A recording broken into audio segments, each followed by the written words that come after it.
Hello, hello everyone. I'm Caleb Davis, and I'm going to be presenting over the author Elizabeth Spencer.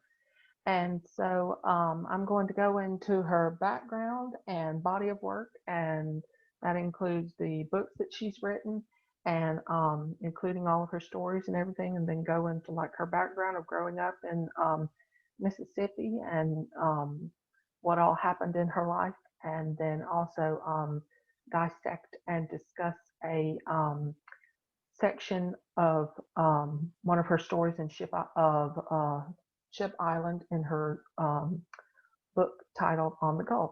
So let's get into it, shall we? Elizabeth DuPont Spencer was born in the small town of Carrollton, Mississippi on July 19th, 1921. And it was a relatively small town at that time. It was around like a population of 500 people. And so it really wasn't too big. So it's kind of like the South, it's kind of like the South is here now because we have all these small towns with very few um, people and everything. And her parents were James Luther Spencer and Mary McCain Spencer. And Elizabeth's father was a farmer, and she describes him as a very strict Presbyterian man, meaning that she was telling her father that she wanted to become a writer, and he didn't really think that that was a worthwhile career for her. So he discouraged and dissupported her in her dream of becoming a writer. But her mother, Mary McCain Spencer, came from a very well read and literate family that they were very familiar with all of the classics of literature at the time, and she introduced Elizabeth um, to writers such as Charles Dickens and Jane Austen to give her sort of a break because she was studying the Bible and becoming familiar with those characters, and her mother was just like, you need a little bit of a break, and so she offered these works to Elizabeth, and she became so enthralled with these. And um, Elizabeth's mother's side of the family, so that would be Mary's side of the family.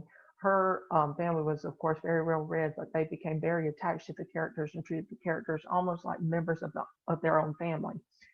And so that kind of instilled that inside Elizabeth, because with every single story that she writes, she gives these characters such relatable concepts that we envision them in our heads and think of them as actual people, and we're like, oh, they're so real that they almost seem like they're right beside us, like we know these people. And that's sort of the thing um, that her family introduced her to that really, I think, helped her works and everything. And so Spencer graduated valedictorian of her high school class in 1938.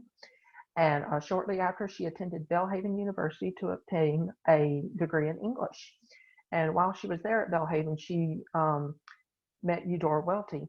And it was in her senior year at Belhaven that Spencer asked Welty to come over to one of the club meetings that she was doing, because Spencer, at the time of her senior year in college, was the president of the literary club, and she wanted Welty to come over for a session and everything. And so that really sparked her inspiration to become a writer and helped to further her dream of becoming a writer, because she could look at Welty and then like, oh, it is possible. I can end up just like Eudora Welty. And so that was a main thing for her to do. And so Spencer, after graduated with her English degree from Belhaven University, and shortly after, she attended Vanderbilt University, where she obtained a master's degree in literature and mentored under a very well-known poet and critic, Donald Davidson. And during this time, during her mentorship, she studied um, and became acquainted with the great William Faulkner and his works. And this sparked another desire in her to become a writer, because she saw all of Faulkner's, language and use of literary terms and literary devices, and even the way he wrote his stories, that just seemed to be really inspirational to her. And um, so Spencer wanted to, sort of follow in his footsteps, but sort of give it her own little um, spin. And then she traveled over seas to Europe at the time, and she was in Italy. And this was right around in the 40s and 50s, but mostly the 50s. And while she was over there, she met her husband, whose name is John Rusher. And she met him in Italy, and they married in 1956. And this was sort of around the time that she was writing her story called Knights and Dragons, and she had traveled to Italy and everything to sort of get some inspiration to help her write the story.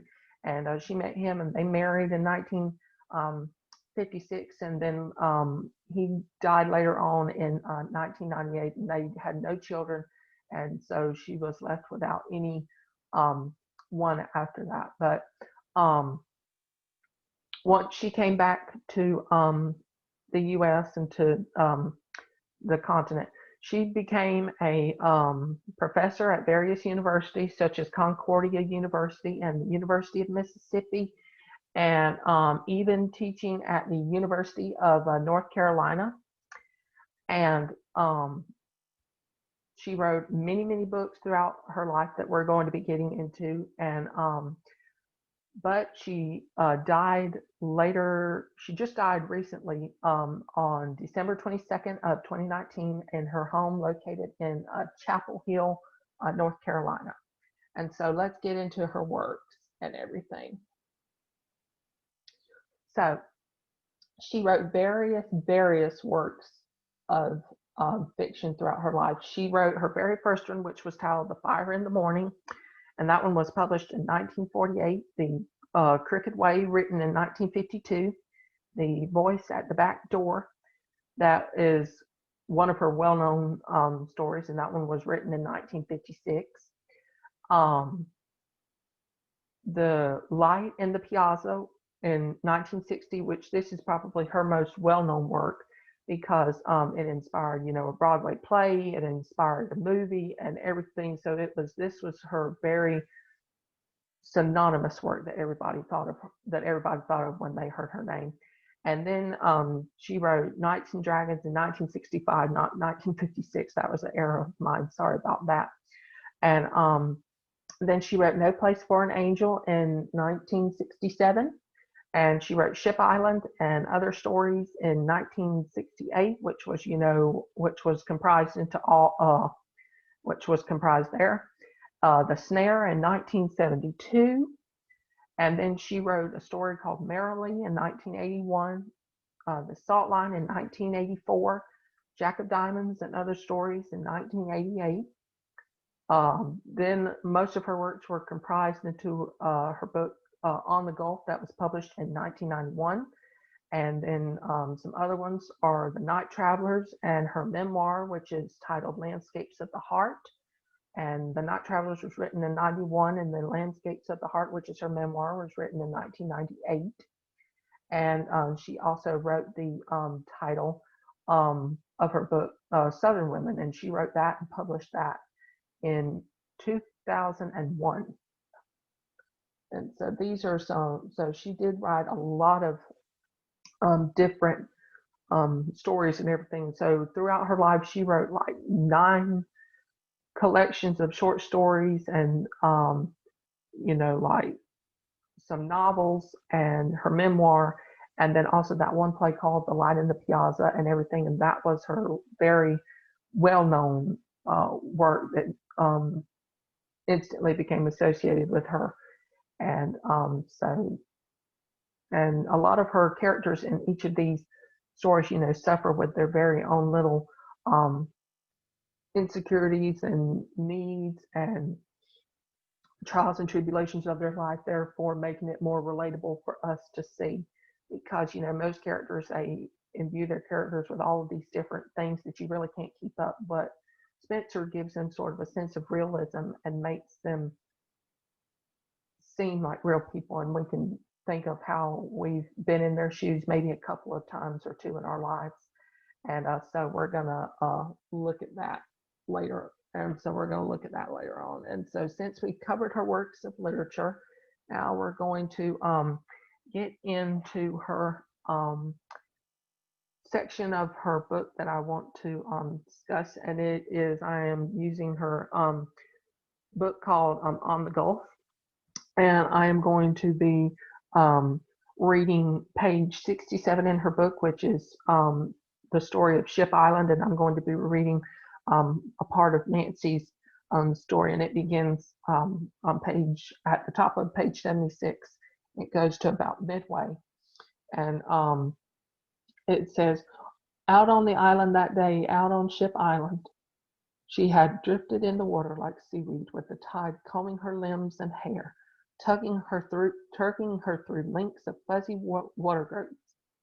She had lain flat on her face with her arms stretched before her, experiencing the curious lift the water's motion gave to the tentacles of weed, wondering whether she liked it or not."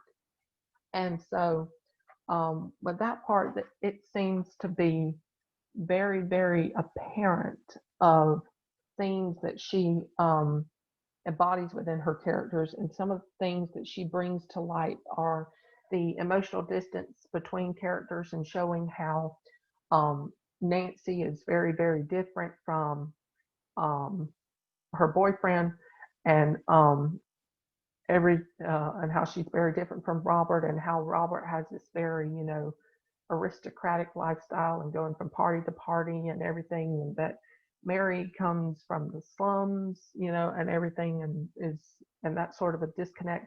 But it's also with their emotions, because he's very bright and outgoing, and she's very shy and introverted and wants to spend time with herself.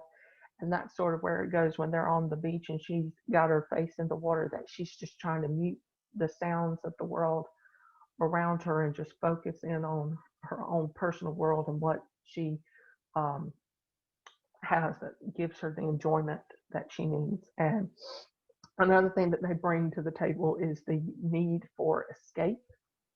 And what I mean by the need of escape is that they get tired of the surroundings that they are in, that they really need to get out of the town that they're in or the place that they're in. And they're just like, I can't take this anymore. I need to be um, free. I want to be able to make my own decisions, do what I want to do, not have somebody dictate my choices for me, or somebody have my life determined before I do.